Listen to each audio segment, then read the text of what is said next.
हाँ जी, नमस्कार। स्वागत है आपका एक बार फिर से आपके अपने यूट्यूब चैनल पर जिसका नाम है पीएफ स्टडी। मैं हूं पंकज फौजदार और आप अपनी वही पुरानी हैशटैग बच्चा पार्टी। और माफ़ी चाहता हूं, कल की जो हमारी क्लास थी, कल की जो क्लास वो नहीं हो पाई, उसके लिए हम क्षमा प्रार्थी हैं। लेकिन आज की क्लास लेकर के हाजिर हूँ आपके सामने और ये हमारा प्रैक्टिस सेट होने वाला है 8वां। याद रखना भावी सरकारी अध्यापकों। तो चलो बिना देरी किए करते हैं क्लास को स्टार्ट। और आपके सामने आपके फ़ोन की स्क्रीन पर है क्वेश्चन नंबर 1, जो आपसे कहता है कि जब किशोर में किसी वस्तु, समस्या या परिस्थिति के लिए निजी स्तर पर निर्णय लेने की क्षमता का विकास परिपक्व होने लगता है तो इस विकास को क्या कहते हैं? भाषाई विकास, सामाजिक विकास, संज्ञानात्मक विकास और मनोगत्यात्मक विकास। क्वेश्चन को रीड कर लो एक बार वापस से। नया क्वेश्चन आपके लिए, याद रखना नया क्वेश्चन है। ये सीरीज आपके नए क्वेश्चन की सीरीज आपके लिए रहने वाली है। तो देखो क्वेश्चन क्या कह रहा है, जब किशोर में किसी वस्तु और समस्या या परिस्थिति के लिए निजी स्तर पर, मतलब उसका खुद से डिसीजन लेने की जो उसकी क्षमता है, निर्णय लेने की जो क्षमता है, उसका परिपक्व विकास होने लगता है, जो उसका विकास जो है परिपक्व होने लगता है, तो उस विकास को आप क्या कहेंगे? क्या वो आपका भाषाई विकास होगा जो आप उस विषय पर निर्णय लोगे, या वो सामाजिक विकास होगा, संज्ञानात्मक विकास होगा, या फिर आपका मनोगत्यात्मक विकास होगा? सही और सटीक आंसर आपको लगाना होगा। याद रखना भावी सरकारी अध्यापकों, वो हमारा विकास ना भाषाई होगा, ना तो वो विकास हमारा भाषाई विकास होगा, ना वो सामाजिक विकास होगा, ना ही वो मनोगत्यात्मक विकास होगा। वो होगा हमारा संज्ञानात्मक विकास, कॉग्निटिव हमारा डेवलपमेंट होगा। जब हम किसी समस्या पर, किसी वस्तु पर जो अपने खुद के मत के अनुसार अपना निर्णय देंगे, वो हमारा कौन सा विकास होगा? संज्ञानात्मक विकास होगा। अगला क्वेश्चन थोड़ा सा रैपिडली क्वेश्चंस को करते हैं कि शिक्षण की जो विभिन्न विधियां के प्रयोग के लिए कौन सा काल सर्वाधिक उपयुक्त होता है? मतलब जो टीचिंग मेथड्स आप अप्लाई करते हो अपनी क्लास में, तो कौन से काल के लिए जो है सबसे अच्छी होती है? बाल्यकाल के लिए, शैशव काल के लिए, प्रौढ़ काल के लिए, या फिर किशोर काल के लिए? याद रखना टीचिंग मेथड अप्लाई कहाँ करोगे? स्कूल में करोगे। और स्कूल में बच्चा जो होता है वो अपने शैशव काल को तो निकाल चुका होता है। कौन से काल में आता है? क्या किशोर काल में आता है? नहीं। क्या प्रौढ़ काल में आता है? नहीं। किस काल में आता है? बाल्यकाल में आता है। याद रखना जब बच्चा 6 साल का हो जाता है, शैशव अवस्था उसकी खत्म हो जाती है। बाल्यावस्था में क्या है? बच्चा विद्यालय में प्रवेश करता है। और बाल्यावस्था ही बच्चे के लिए जो क्या है, टीचिंग मेथड्स अप्लाई करने के लिए सबसे अच्छी, सबसे उचित जो अवस्था मानी गई है वो होती है। आगे चले, अगला क्वेश्चन नंबर 3 आपकी स्क्रीन पर है। और क्वेश्चन नंबर 3 आपसे कहता है, थोड़ा सा इसको ऊपर कर लेते हैं। क्वेश्चन नंबर 3 आपसे कहता है कि एक शिक्षक को बच्चों को सिखाते समय इनमें से किस पर ध्यान देना चाहिए? ऑप्शन नंबर तर्क ए है आपके सामने, कक्षा के आकार पर ध्यान देना चाहिए, या फिर बालकों के वर्गीकरण पर ध्यान देना चाहिए, या फिर शिक्षण की पद्धतियों पर ध्यान देना चाहिए? किस पर ध्यान देना चाहिए? ऑप्शन ए पर ध्यान देना चाहिए, या फिर ए एवं सी पर ध्यान देना चाहिए, या बी एवं सी पर, या फिर ये सभी पर ध्यान देना चाहिए? सही और सटीक आंसर आपको लगाना होगा भावी सरकारी अध्यापकों। क्या होगा हमारा सही और सटीक आंसर?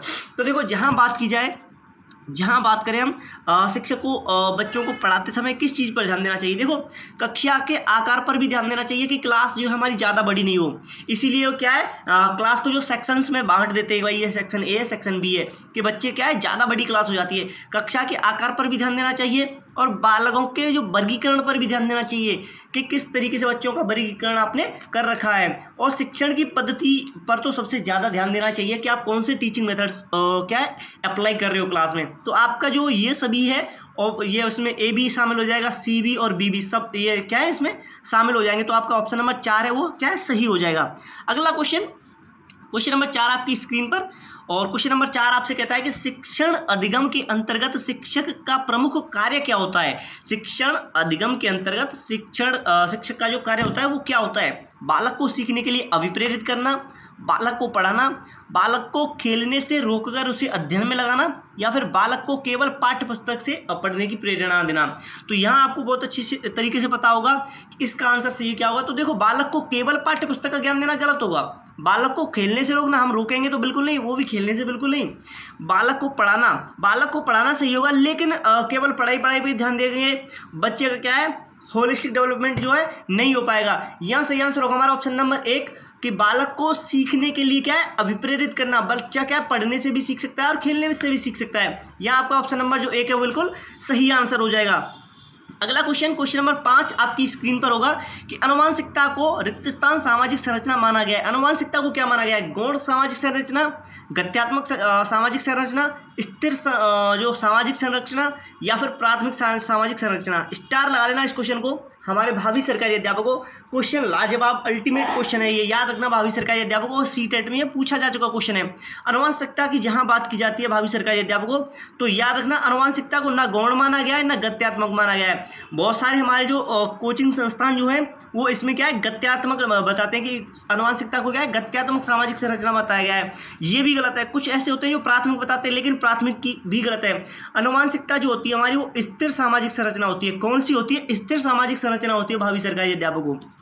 आगे चले, अगला क्वेश्चन नंबर 6 आपकी स्क्रीन पर है कि मानव विकास व्यक्तित्व परिणाम है। मानव विकास व्यक्तित्व परिणाम है केवल अनुवांशिकता का, पालन पोषण और शिक्षा का, अनुवांशिकता और वातावरण की अंतःक्रिया का, या फिर केवल वातावरण का। यहाँ प्रकृति और पालन पोषण का जो द्वंद्व हमारे सामने आता है, तो ऐसे क्वेश्चन हमको सीटेट में क्या है बहुत ज़्यादा देखने को मिलते हैं, प्रकृति और क्या है पालन पोषण से। यहाँ हमारा सही आंसर की बात करें तो केवल अनुवांशिकता गलत होगा, क्योंकि इसमें एनवायरनमेंट का भी बहुत ज़्यादा महत्व होता है, पालन पोषण और शिक्षा का ये सही मान सकते हैं। लेकिन अनुवांशिकता और वातावरण, इसमें उसका पालन पोषण भी आ जाता है और उसका क्या है एनवायरनमेंट भी आ जाता है। तो यहाँ आपका ऑप्शन नंबर 3 जो है क्या है, बिल्कुल आपका सही आंसर होगा। अगला क्वेश्चन चले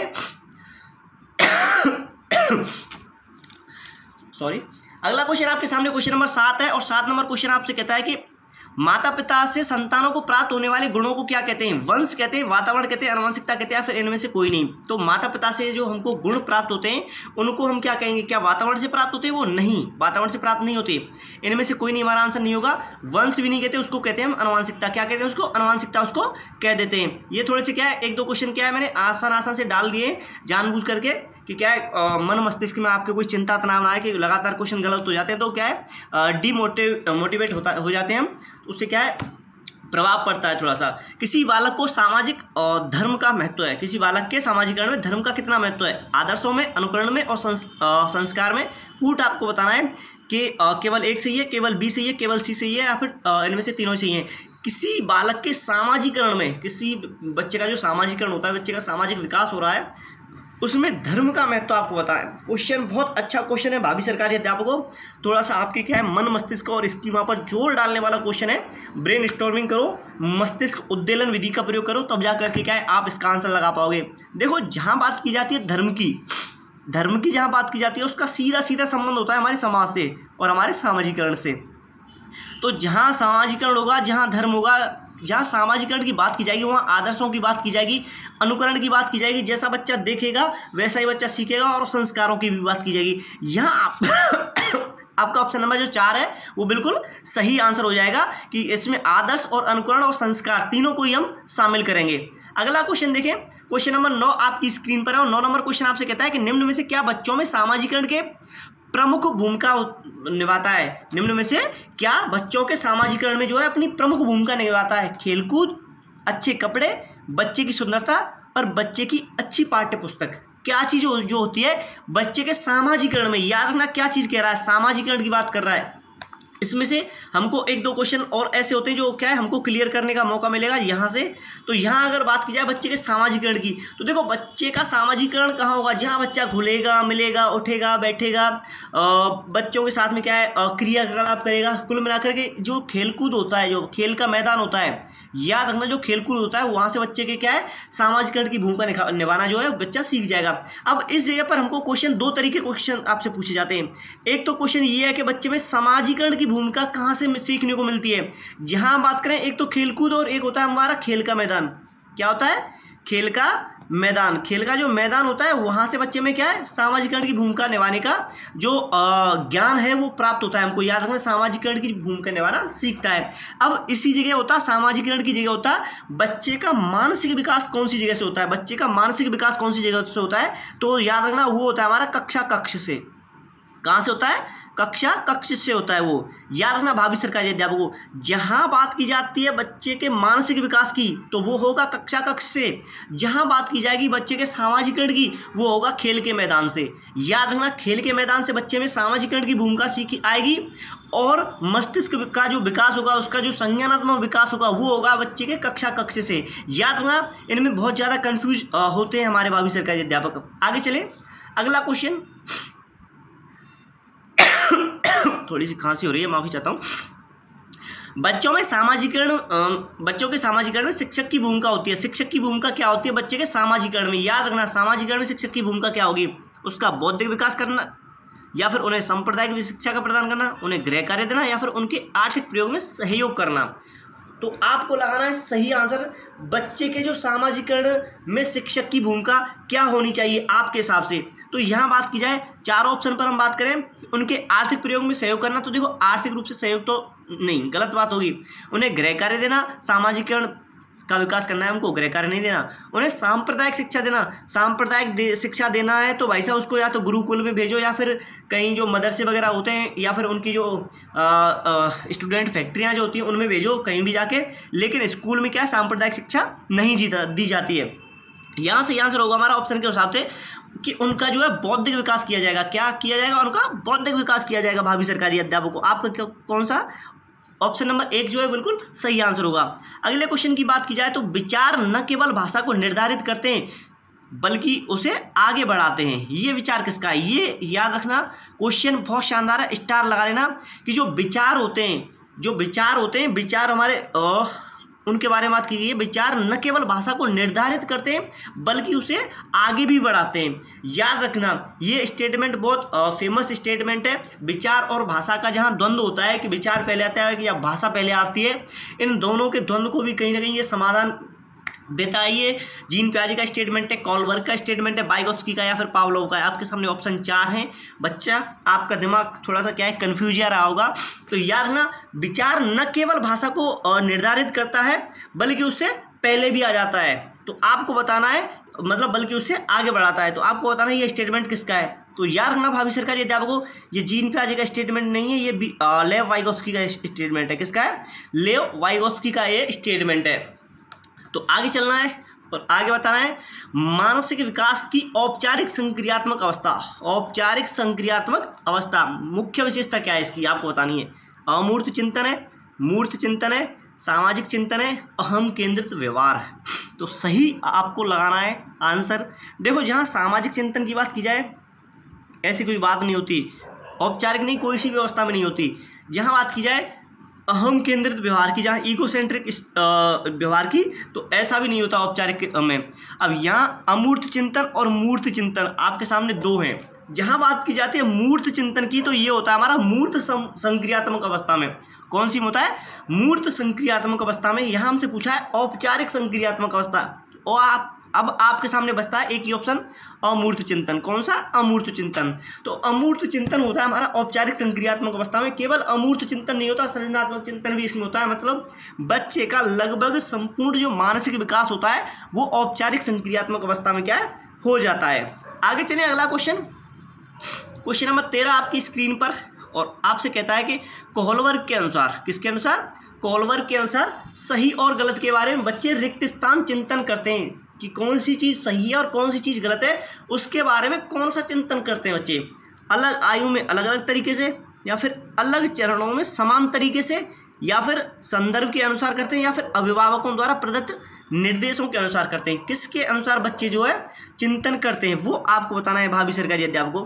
कौन सा होगा हमारा सही आंसर इस क्वेश्चन का?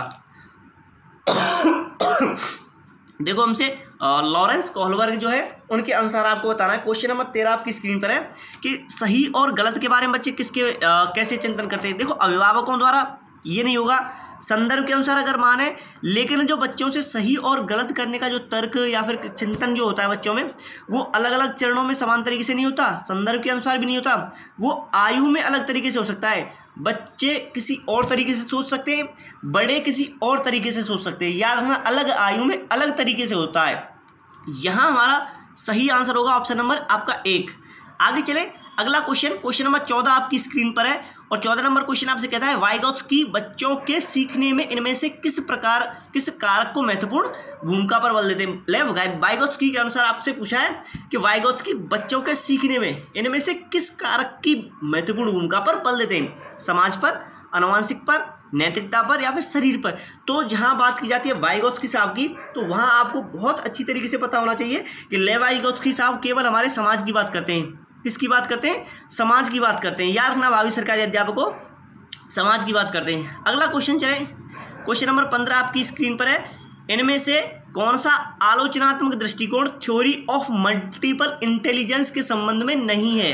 कौन सा जो आलोचनात्मक दृष्टिकोण है वो थ्योरी ऑफ मल्टीपल इंटेलिजेंस मतलब बहुबुद्धि का जो सिद्धांत है उसके बारे में नहीं है। यह शोध आधारित नहीं है। विभिन्न बुद्धियां भिन्न भिन्न विद्यार्थियों के लिए विभिन्न पद्धतियों की मांग करती हैं। प्रतिभाशाली विद्यार्थी प्राय एक क्षेत्र में ही अपनी विशिष्टता प्रदान करते हैं। इसका कोई अनुभवात्मक आधार नहीं है। अब आपको बताना है बहुबुद्धि जो सिद्धांत जो पूछा गया है, बताया गया है, उसके अनुसार आपको बताना है। देखो जहां हम बात करें ऑप्शन नंबर 1 की कि ये शोध आधारित नहीं है तो साहब उन्होंने थ्योरी दी है तो बिल्कुल शोध पर आधारित है, ये तो हमारा गलत हो जाता है।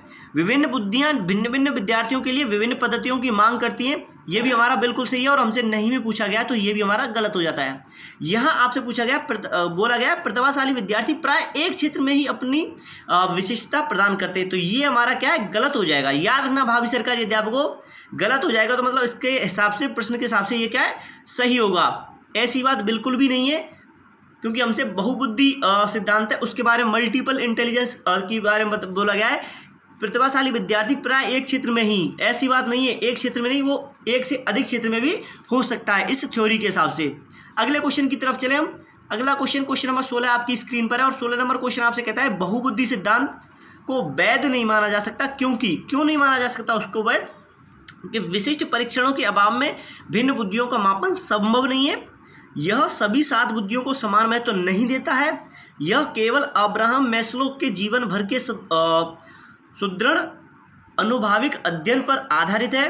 यह सर्वाधिक महत्वपूर्ण जो सामान्य बुद्धि जो जी फैक्टर बताया गया है के अनुकूल नहीं है। तो क्वेश्चन को समझना, क्वेश्चन का लेवल बहुत अच्छा है भावी सरकारी अध्यापकों, क्वेश्चन का लेवल बहुत अच्छा है। तो यहाँ हम बात करें बहुबुद्धि सिद्धांत को वैध नहीं माना जा सकता। क्यों नहीं माना जा सकता? देखो फर्स्ट ऑप्शन से हम बात करेंगे कि विशिष्ट बुद्धियों के अभाव में भिन्न भिन्न बुद्धियों का मापन संभव नहीं है। कहीं ना कहीं तक इस बात में भी सही असत्यता है कि विभिन्न परीक्षणों के अभाव में क्या है, बुद्धियों का मापन क्या है, संभव नहीं है। यह सभी 7 बुद्धियों को क्या है, समान महत्व नहीं देता है। तो ये बात तो क्या बिल्कुल तरीके से गलत हो जाती है कि समान महत्व नहीं देता है। यह केवल अब्राहम मैस्लो के जीवन भर के सुदृढ़ अनुभाविक अध्ययन पर आधारित है। तो ये बात भी क्या है, इस हिसाब से हमारी सही नहीं है, गलत बैठती है। अब यहाँ आपके सामने ऑप्शन बचता है यह सर्वाधिक महत्वपूर्ण सामान्य बुद्धि जो जी के अनुकूल नहीं है। तो यहाँ आपको लगाना है सोच समझ करके कि सही और सटीक आंसर क्या होगा इस क्वेश्चन का। भावी सरकारी अध्यापकों सोचना समझना तब जाकर के आंसर लगाना। देखो इस क्वेश्चन में क्या है, 2 आंसर हमारे माने गए हैं, एक तो ऑप्शन नंबर 1 और एक ऑप्शन नंबर 4।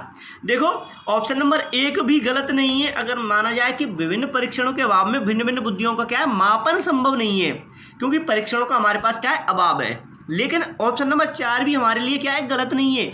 यह सर्वाधिक महत्वपूर्ण सामान्य बुद्धि जी के अनुकूल क्या है, नहीं माना गया। जो सामान्य बुद्धि जो मानी गई है जी जनरल, तो उसके अनुकूल नहीं माना गया। तो यहाँ मेरे हिसाब से ऑप्शन नंबर 1 और ऑप्शन नंबर 4 दोनों ही इसके क्या है, सही आंसर होंगे। क्वेश्चन नंबर 17 की निम्न में से कौन सा कौशल संवेगात्मक बुद्धि से संबंधित है? संवेगात्मक बुद्धि से संबंधित कौन सा है? देखो याद करना, आपका गतिक प्रक्रमण और विचार करना और सहानुभूति देना। यहाँ आपसे पूछा गया है जो संवेगात्मक बुद्धि से संबंधित है। देखो याद करने में कोई संवेगात्मक बुद्धि नहीं लगती, गतिक प्रक्रमण में भी नहीं लगती, विचार करने में भी नहीं लगती। लेकिन हम अगर किसी को सहानुभूति दे रहे हैं, सहानुभूति के अगर 2 शब्द भी हम किसी को बोल रहे हैं, तो इसमें क्या है, सबसे ज़्यादा इंपॉर्टेंट यही आंसर होगा हमारा कि किसी को सहानुभूति देना क्या होगा हमारा ये होगा संवेगात्मक बुद्धि का इसमें प्रभाव हमको दिखाई देगा। अगला क्वेश्चन आपकी स्क्रीन पर है कि यदि आपकी कक्षा में एक छात्र दोषयुक्त है तो आप किसी सामान्य छात्र की तुलना में उसे क्या पढ़ाएंगे? अगर दोषयुक्त है, कोई दोष है उसमें, तो आप उसको क्या पढ़ाएंगे? उस छात्र का अपने स्वर यंत्रों पर नियंत्रण नहीं है, वह कक्षा में अन्य छात्रों की तुलना में अधिक बोलता है, पढ़ाएंगे नहीं क्या पाएंगे, भाषा दोष के कारण वह अधिक शैक्षिक उपलब्धियां हासिल करता है, वह कक्षा में किसी अन्य छात्र से पिछड़ा नहीं है। तो आपको बताना है कि अगर कोई दोषयुक्त बच्चा है तो आप उससे किसी सामान्य बच्चे की तुलना में उसमें क्या क्या चीज़ पाएंगे, वो आपको बताना है भावी सरकारी अध्यापक को। देखो यहाँ बात की जाए हम ऑप्शंस के हिसाब से देखते हैं कि वह कक्षा में किसी अन्य छात्र से पिछड़ा नहीं है, तो ऐसा तो मान नहीं सकते, क्योंकि पिछड़ा तो है कि जब उसमें कोई दोष है तो बच्चा पिछड़ा तो है। भाषा दोष के कारण वह अधिक शैक्षिक उपलब्धियां हासिल करता है, तो दोष के कारण अधिक शैक्षिक उपलब्धियां वो हासिल कर नहीं सकता, या उसमें दोष है। वह कक्षा में अन्य छात्रों की तुलना में अधिक बोलता है, तो ऐसा भी नहीं होगा। उस छात्र का अपने स्वर यंत्रों पर नियंत्रण क्या है, नहीं है। इसमें कहीं ना कहीं हम मान सकते हैं कि उसमें क्या है, छात्र में अपने स्वर यंत्रों पर दोष नहीं है, तो क्या उसकी तुलना में क्या पाएंगे कि उसमें कहीं ना कहीं कोई कमी है। तो ये एक कमी हमको ऑप्शन नंबर 1 में हमको क्या है देखने को मिल जाएगी। आपका ऑप्शन नंबर जो 1 है वो बिल्कुल क्या है सही आंसर होगा।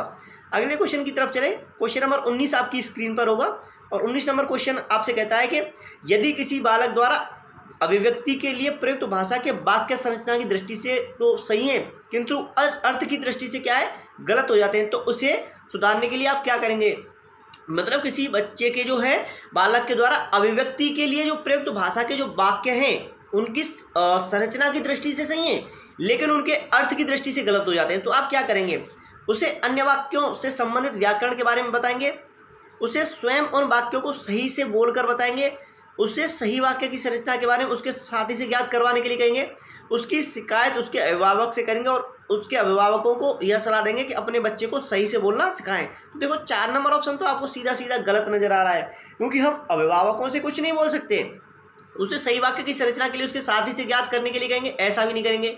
उससे स्वयं उन वाक्यों को सही से बोलकर बताएंगे कि भाई साहब मतलब बेटा, या जो कुछ ही उसका नाम होगा कि अमित, अजय, ज्योति, सीमा, रीमा, जो भी होगा कि भाई सही वाक्य ये है, सही वाक्य ये है, उसको बोल करके बताएंगे, तब जाकर के बच्चे के क्या है आसानी से समझ में आ जाएगा।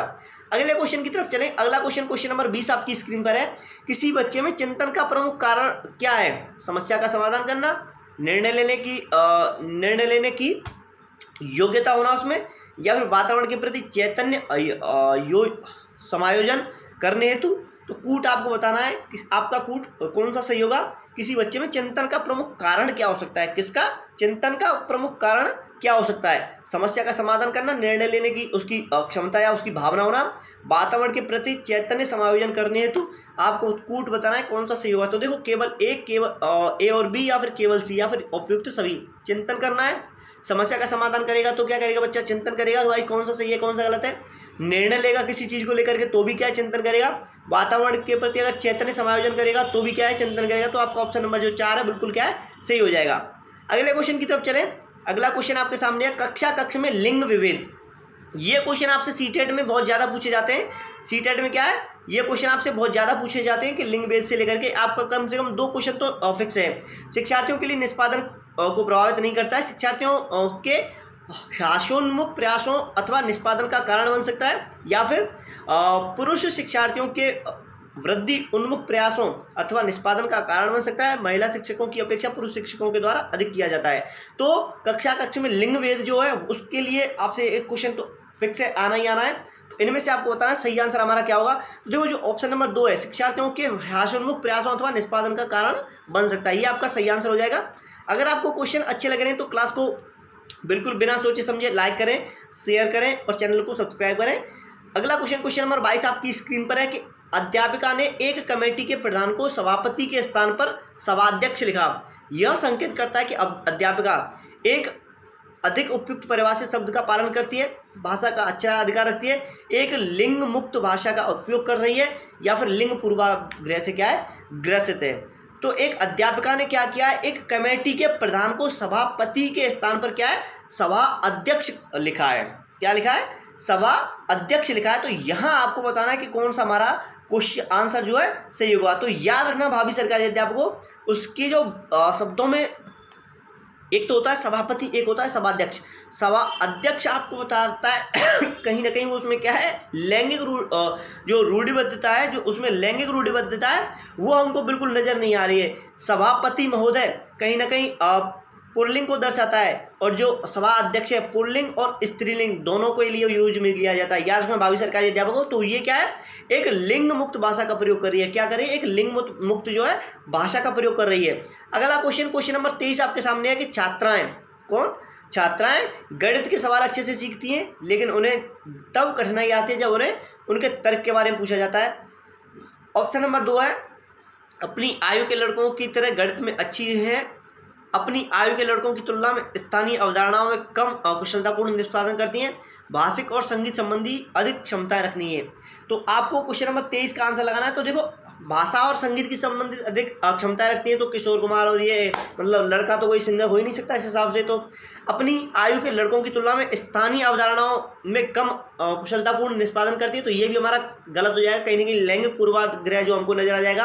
गणित के सवाल अच्छे से सीखती हैं, लेकिन उनमें तब कठिनाई आती है जब उन्हें तर्क करने, ऐसा भी नहीं है। यहाँ का ऑप्शन नंबर जो 2 है वो बिल्कुल क्या है, सही आंसर हो जाएगा। ऑप्शन नंबर 2 हमारा सही आंसर होगा कि अपनी आयु के लड़कों की तरह गणित में क्या है, अच्छी होती है। अगला क्वेश्चन नंबर 24 आपकी स्क्रीन पर, और 24 नंबर क्वेश्चन आपसे कहता है कि शिक्षार्थियों में वैयक्तिक विभिन्नताओं को संबोधित करने के लिए एक विद्यालय किस प्रकार का सहयोग उपलब्ध करवा सकता है। कि शिक्षार्थियों में वैयक्तिक विभिन्नताओं को संबोधित करने के लिए, याद रखना, सभी शिक्षार्थियों के लिए समान स्तर के पाठ्यचर्या का अनुगमन करना या फिर बाल केंद्रित पाठ्यचर्या का पालन करना, शिक्षार्थियों को सीखने के अनेक अवसर उपलब्ध कराना, शिक्षार्थियों में वैयक्तिक विभिन्नताओं को समाप्त करने के लिए हर संभव प्रयास करना, उपाय करना, धीमी गति से सीखने वाले शिक्षार्थियों को विशेष विद्यालयों में भेजना। तो यहाँ आपको लगाना है सही आंसर, और सटीक आंसर क्या होगा आपका, सही और सटीक आंसर। तो देखो जहाँ बात की जाए विद्यार्थियों में वैयक्तिक विभिन्नताओं को संबोधित करने के लिए, तो यहाँ आपका ऑप्शन नंबर जो 2 है वो बिल्कुल सही सटीक साबित होता है कि बाल केंद्रित पाठ्यचर्या का पालन करना और शिक्षार्थियों को सीखने के अनेक अवसर उपलब्ध कराना। जहां बच्चे क्या है, लर्निंग बाय डूइंग, खुद करके सीखेंगे और उनको अवसर उपलब्ध कराए जाएंगे। तो अगला क्वेश्चन देखें, क्वेश्चन नंबर 25 आपकी स्क्रीन पर है। क्या कहता है कि हालांकि यह स्पष्ट रूप से उनकी सुरक्षा आवश्यकताओं के उल्लंघन में था, कैप्टन विक्रम बत्रा अपने देश को बचाने के दौरान कारगिल युद्ध में क्या है, शहीद हुए, मारे गए नहीं, शहीद हुए। याद रखना भावी सरकारी अध्यापक, शहीद हुए।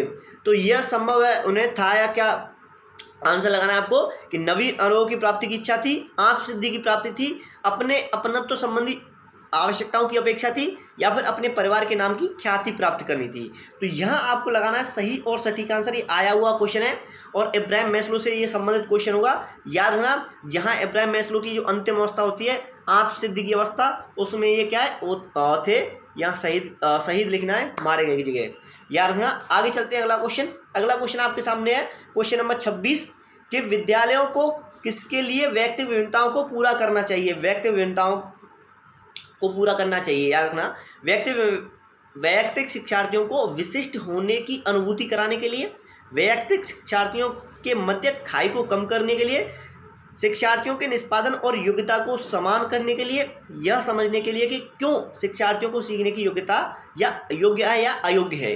तो आपको लगाना है विद्यालयों को किसके लिए वैयक्तिक भिन्नताओं को पूरा करना चाहिए। क्वेश्चन नंबर 26 को समझना अच्छी तरीके से, आराम से, तब जाके इसका आंसर लगाना है। देखो यहाँ सही आंसर की बात करें तो वो होगा आपका ऑप्शन नंबर 4, यह समझने के लिए कि क्यों शिक्षार्थी सीखने के योग्य या अयोग्य है, क्यों शिक्षार्थी सीखने के योग्य या अयोग्य है। बाकी का आपका कोई ऑप्शन सही नहीं होगा। आगे चलें, क्वेश्चन नंबर 27 आपकी स्क्रीन पर होगा कि अपनी कक्षा का एक छात्र पढ़ने में बहुत तेज है, यह 7वीं कक्षा में होते हुए भी 10वीं कक्षा के विषयों को आसानी से समझ लेता है। उसकी इस वैयक्तिक विभिन्नता का कारण आपको बताना है। उसकी विशिष्ट शारीरिक विकास, उसका विशिष्ट संज्ञानात्मक विकास, उसका विशिष्ट संवेगात्मक विकास, उसका विशिष्ट सामाजिक विकास। देखो जहां बच्चा 7वीं क्लास में होते हुए भी 10th स्टैंडर्ड के क्वेश्चंस के आंसर दे रहा है, किताब को पढ़ रहा है, समझ रहा है, तो इसका मतलब ये है कि बच्चे में शारीरिक विकास की बात नहीं हो रही है, बच्चे के सामाजिक विकास की बात नहीं हो रही है। सामाजिक विकास की बात हो रही होती तो बच्चा कहीं ना कहीं खेल में ऐसे आगे होता। याद रखना, यहाँ संवेगात्मक विकास की बात नहीं हो रही है, यहाँ हो रही है बच्चे के मानसिक विकास की या फिर बच्चे के संज्ञानात्मक विकास की। कौन से विकास की? संज्ञानात्मक विकास की। आगे चले, अगला क्वेश्चन नंबर 28 आपकी स्क्रीन पर कि सतत एवं व्यापक मूल्यांकन की योग्यता में व्यापक शब्द के अलावा निम्नलिखित में से के द्वारा समर्थित किया जाता है। व्यापक शब्द इसके अलावा और किस शब्द से जो है संबोधित या फिर समर्थित किया जा सकता है? बहुबुद्धि सिद्धांत, सूचना प्रक्रमण सिद्धांत, जेपी गिलफोर्ड का बुद्धि असंरचना सिद्धांत, एल थर्स्टन का प्राथमिक मानसिक योग्यताओं का सिद्धांत। आपको लगाना है सही और सटीक आंसर भावी सरकारी अध्यापकों। कौन सा होगा हमारा सही और सटीक आंसर भावी सरकारी अध्यापकों? सतत एवं व्यापक मूल्यांकन की योग्यता में व्यापक जो शब्द है रिक्त स्थान के अलावा निम्न में से किसके द्वारा समर्थित किया जा सकता है? याद रखना, रिक्त स्थान के अलावा। यहाँ आपके सामने रिक्त स्थान और होगा, व्यापक शब्द रिक्त स्थान के अलावा निम्न में से के द्वारा समर्थित किया जा सकता है। तो देखो, बहुबुद्धि सिद्धांत होगा, सूचना प्रक्रमण सिद्धांत होगा, जेपी गिलफोर्ड का बहुबुद्धि सिद्धांत होगा, या फिर एल थर्स्टन का प्राथमिक मानसिक योग्यताओं का सिद्धांत होगा। तो यहाँ अगर बात की जाए मेरे अनुसार इस क्वेश्चन के आंसर की, तो होगा थर्स्टन का जो प्राथमिक मानसिक योग्यताओं का सिद्धांत जो उन्होंने दिया है वो हमारा क्या है, सही आंसर हो जाएगा। अगला क्वेश्चन होगा क्वेश्चन नंबर 29। सतत और व्यापक मूल्यांकन रिक्त स्थान पर बल देता है। किस पर बल देता है? बोर्ड परीक्षाओं के अनावश्यकता पर। ये भी गलत हो जाएगा। सीखने को सुनिश्चित करने के लिए एक व्यापक स्केल का निरंतर परीक्षण करना, सीखने को किसी प्रकार अवलोकित, रिकॉर्ड और सुधार किया जाए, इस पर बल देता है। शिक्षण के साथ परीक्षाओं का सामंजस्य, इस पर बल देता है। तो ये क्वेश्चन आपके लिए थोड़ा सा जो है अलग हो सकता है, लेकिन क्वेश्चन बहुत अच्छा है। याद रखना, जहाँ बात की जाए सीखने को सुनिश्चित करने के लिए व्यापक स्केल का निरंतर परीक्षण हम नहीं करते। याद रखना, निरंतर कंटिन्यूटी में बच्चों का पेपर लेना गलत होता है। शिक्षण के साथ परीक्षाओं का सामंजस्य, ये भी नहीं होगा। यहाँ हमारा सही आंसर होगा ऑप्शन नंबर 3, जो हमसे कहता है सीखने को जो है किस प्रकार से अवलोकित किया जाए, रिकॉर्ड किया जाए और उसमें क्या है, सुधार किए जाए, इस पर बल देता है सतत एवं व्यापक मूल्यांकन। कि बच्चे का जो है अवलोकन करते रहो, ऑब्जर्वेशन करते रहो, कहीं समस्या आ रही है तो उसमें सुधार करो और बराबर उसका रिकॉर्ड रखो कि हाँ इस सप्ताह में बच्चे का रिकॉर्ड ये था और अगले सप्ताह में बच्चे का रिकॉर्ड ये होगा। याद रखना, यहाँ हमारा सही आंसर होगा ऑप्शन नंबर 3। अगले क्वेश्चन की तरफ चलें। अगला क्वेश्चन आपकी स्क्रीन पर क्वेश्चन नंबर 30 नंबर क्वेश्चन आपसे कहता है कि सतत एवं व्यापक मूल्यांकन किस लिए आवश्यक है? क्वेश्चन को स्टार लगा लेना, अच्छा क्वेश्चन है। शिक्षण के साथ परीक्षण का तालमेल बैठाने के लिए, बिल्कुल गलत होगा। ऐसे ऑप्शंस को तो देखते ही काट दिया करो भावी सरकारी अध्यापकों, क्योंकि पेपर में हमारे पास समय भी कम होता है। शिक्षा बोर्ड की जवाबदेही कम करने के लिए, ऐसा भी नहीं होगा। सतत एवं व्यापक मूल्यांकन का जल्दी की जाने वाली गलतियों की तुलना में कम अंतराल पर की जाने वाली गलतियों में को सुधार करना, या फिर यह समझने के लिए कि अधिगम किस प्रकार अवलोकन किया जाता है, दर्ज किया जाता है और सुधार किया जा सकता है। कहीं ना कहीं क्वेश्चन आपको जो है ऊपर वाले क्वेश्चन से रिलेटेड ही लग रहा है, सतत एवं व्यापक मूल्यांकन से जो संबंधित है, लेकिन याद रखना आंसर में परिवर्तन होगा। यहाँ यह समझने के लिए कि अधिगम का किस प्रकार अवलोकन किया जाता है, दर्ज किया जाता है और सुधार किया जाता है, किस प्रकार किया जाता है, ऐसा नहीं होगा। हम सुधार करते हैं, अवलोकन करते हैं, किस प्रकार किया जाता है, हम सीखने के लिए नहीं करते। सतत एवं व्यापक मूल्यांकन याद रखना, उसमें क्या है, सुधार करने के लिए करते हैं। यहाँ ऑप्शन नंबर 3 आपका सही आंसर होगा। जल्दी की जाने वाली गलतियों की तुलना में कम अंतराल पर की जाने वाली गलतियों को सुधारना। याद रखना, जो जल्दी की जाने वाली गलतियों की तुलना में जो कम अंतराल पर जो गलतियां की जाती है, जो छोटे बच्चा जो बारीकी से गलती करता है, जैसे सा को ह बोल देता है, सात को हाथ बोलता है, तो ऐसी गलतियों को जो जल्दी करता है, तो उनमें क्या है, सुधार करने के लिए यहाँ आपका जो ऑप्शन नंबर 3 है वो बिल्कुल सही आंसर हो जाएगा। अगर आपको क्लास अच्छी लगी हो, क्वेश्चंस अच्छे लगे हो, तो क्लास को बिना सोचे समझे लाइक कर देना, चैनल को सब्सक्राइब कर देना। भावी सरकारी अध्यापकों ऐसे ही आपके लिए क्या है, डेली CDP की क्लास लेकर के हाजिर होते हैं हम सुबह 7 बजे। बिना सोचे समझे क्या है, 7 बजे आ जाया करो और आपको रिकॉर्डेड क्लास आपको बिल्कुल मिलती है सुबह 7 बजे। तो चलो मिलते हैं अगली क्लास में, तब तक के लिए बने रहिए PF स्टडी के साथ में। जय हिंद, जय भारत, भारत माता की जय।